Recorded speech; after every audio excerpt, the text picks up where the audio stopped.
Jérôme Guedj, bonsoir. Vous Bonsoir. êtes conseiller départemental de l'Essonne, vous êtes membre du bureau national du Parti socialiste, vous représentez les frondeurs, vous êtes l'un des frondeurs qui représentait l'aile gauche du Parti socialiste. Alors Jean-Christophe Cambadélis, le secrétaire national du Parti socialiste, lance aujourd'hui, ce soir, je crois, à côté de la place de la République, un mouvement qui est baptisé la Belle Alliance Populaire. Il s'agit d'élargir un peu la base du Parti socialiste en faisant venir des syndicalistes, des gens de la société civile, d'associations, etc. Alors est-ce que vous trouvez, Jérôme Guedj, que c'est une belle initiative? C'est celle de Jean-Christophe Cambadélis, donc on va lui souhaiter bon courage.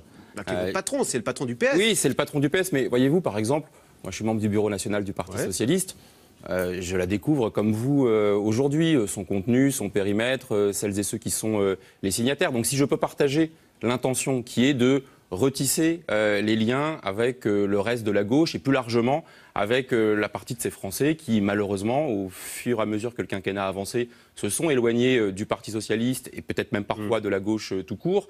Moi, je partage cette intention. Mais sans être trivial, on n'attire pas les mouches avec du vinaigre. Donc la question, c'est pas tellement, puisque c'est l'intention affichée par Jean-Christophe Cambadélis de dépasser le Parti socialiste. Moi, je préférerais, qu'il faut être contre le libéralisme ambiant et contre le nationalisme montant. Et pourtant, vous n'allez pas y aller ce soir. Je crois que c'est un secret de polichinelle. Vous n'allez pas y aller à la Réunion. D'abord, on n'y a pas été invité, pour être tout à fait honnête. Tout le monde le boude, Jean-Christophe Cambadélis, parce qu'on dit, on voit bien ta manœuvre, c'est pour une lampe de rancement pour François Hollande. Est-ce que c'est pas ça le fond du problème? Moi, ma préoccupation, c'est 2017, en effet, mais pas pour des considérations électoralistes. C'est de savoir comment, en 2017, nous sommes en capacité ou pas de nous adresser aux Français en leur disant voilà ce qui a marché, voilà ce qui n'a pas marché. Je préfère qu'on fasse l'inventaire du quinquennat avant. Qu'est-ce qui a marché? En tous les cas, une forme de réhabilitation d'un certain volontarisme politique dans l'intention. Moi, j'ai souvenir quand j'étais député, des premières lois, vous parliez des impôts à l'instant, quand on a aligné la fiscalité du travail sur la fiscalité du capital, plutôt la fiscalité du capital qui était plus favorable sur la fiscalité du travail. Ce qui a fait fuir les entrepreneurs à Londres, ce qui a fait le coup de matraque fiscale avec les mais je trouve qu'on allait dans le sens de l'objectif de justice fiscale qui avait été affiché. Je ne veux pas anticiper sur le débat qui va avoir lieu tout à l'heure sur ce plateau. Mais par exemple, j'aurais préféré qu'on aille plus loin. Vous disiez tout à l'heure, la moitié des contribuables ne payent pas l'impôt sur le revenu, mais tous les Français payent la CSG. Or, on avait sur la table, dans la besace du Parti socialiste et du programme de gouvernement, le rapprochement de l'impôt sur le revenu et de la CSG pour mettre de la progressivité et donc de la justice. Et donc, pour en revenir à Jean-Christophe Cambadélis, il veut dépasser le Parti socialiste. Moi, je préférerais qu'on ait l'objectif de surpasser le Parti socialiste, de mettre la démultiplier dans sa capacité de s'affirmer par rapport à l'exécutif,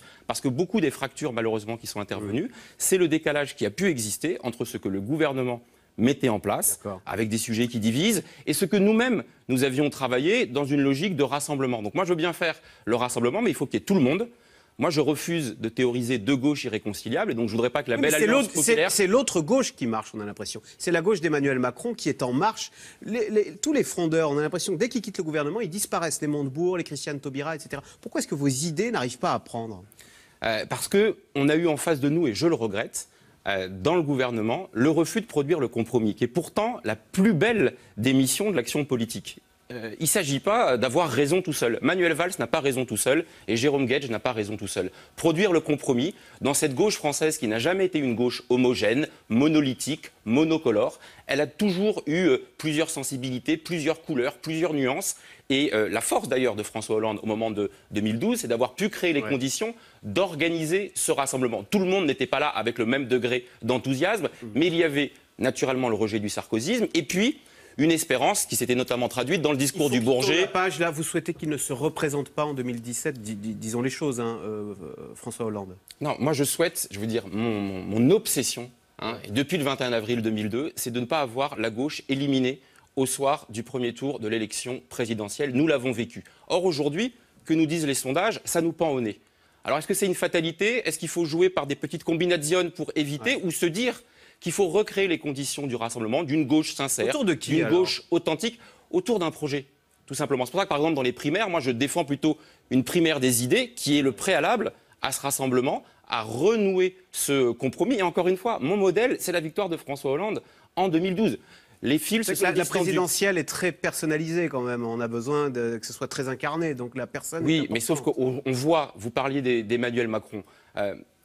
Vous pour moi, vous pourriez le soutenir, ça pourrait être votre candidat? Non, parce qu'aujourd'hui, on a une orientation qui verse exagérément dans un blairisme un peu éculé, dans la recherche d'une troisième voie, dans l'atténuation du clivage gauche-droite. Moi, je ne suis pas un turiféraire du clivage gauche-droite par principe, mais je trouve qu'il est stimulant et structurant dans la vie politique.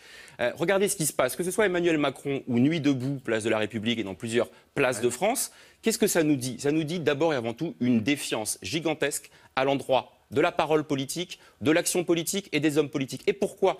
Parce que ce sont ceux-là même qui ont organisé la grande confusion. La gauche qui se met à singer la droite pour une partie d'entre elles qui braconne sur les terres de l'extrême droite qui occupe le paysage laissé vacant. C'est la grande confusion, c'est le grand dérèglement. Quand chacun est dans son rôle, dans sa responsabilité, une gauche décomplexée, une droite républicaine décomplexée, alors à ce moment-là, on peut avoir cette saine confrontation qui, d'ailleurs, sur certains sujets, peut permettre de produire du consensus républicain. Mais pour ça, il faut d'abord avoir un réarmement idéologique de part et d'autre. Et à gauche, c'est singulièrement défaillant. La BAP peut y participer. La BAP, c'est la belle alliance populaire, mais à la condition d'avoir présent en tête que c'est d'abord et avant tout l'union de la gauche, appelons ça comme on veut, et pas forcément avec les appareils, mais avec l'aspiration à l'égalité, à la justice sociale, à la redistribution, à la capacité d'intervention de la puissance publique aux côtés des acteurs associatifs, des entreprises, etc. Mais un petit commentaire sur la politique actuelle du gouvernement. Est-ce que vous trouvez que c'est très noble ce que fait Manuel Valls? Vous parliez de Nuit debout. Il y a un mouvement de contestation de la jeunesse contre la loi El Khomri. Du coup, il laisse la loi El Khomri, mais il fait des petits cadeaux. Alors, il sort le carnet de chèques. Alors, il fait des cadeaux qui n'ont rien à voir. Sur les bourses qu'on va allonger, alors c'est peut-être très sympathique, pris isolément, sur la rémunération de l'apprentissage. Mais enfin, ça n'a rien à... C'est pas une politique du carnet de chèques, ça? En tous les cas, elle contribue à brouiller le message. Beaucoup, on nous dit, d'ailleurs, le président de la République demain soir à la télévision doit donner du sens à ce qui a été fait et à ce qui reste à faire. Moi, j'aurais préféré qu'on affiche les ruptures parce qu'il en faut. Regardez dans la loi El Khomri, il y a probablement une des mesures qui est la plus importante, dans les mesures positives, qui est la création du compte personnel d'activité.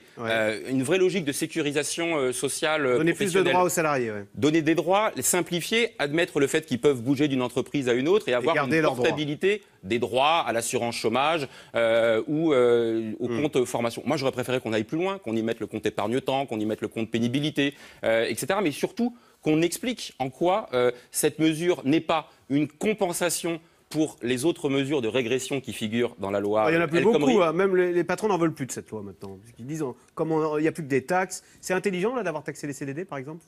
En tous les cas, encore une fois, d'un côté on nous dit on veut lutter contre la précarité, et c'est vrai qu'il y a un recours excessif au CDD, mais moi je préférerais et de l'autre côté, on détricote ce qui faisait les protections du CDI. Donc il y a toute une série d'injonctions contradictoires qui est contradictoire, là pour le coup, avec moi ce à quoi j'aspire, c'est une alliance des productifs. L'adversaire aujourd'hui, c'est la financiarisation de l'économie.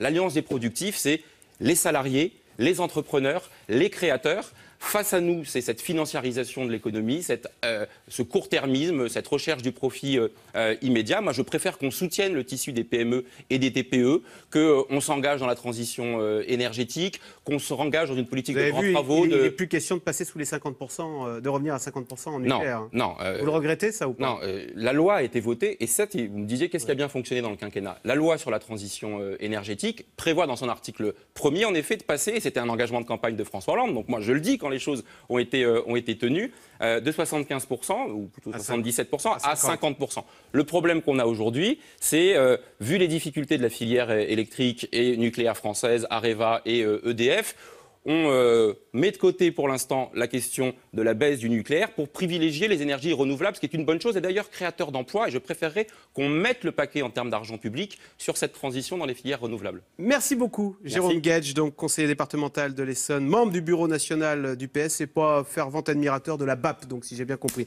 Merci. Tout de suite, Yves Calvi, c'est parti pour les impôts. Les feuilles de déclaration de revenus arrivent dans les boîtes aux lettres. À noter que suite aux différentes baisses d'impôts décidées par le gouvernement, moins d'un Français sur deux paye aujourd'hui l'impôt sur le revenu. C'est dans la lettre intitulée ce soir, Impôts qui paye.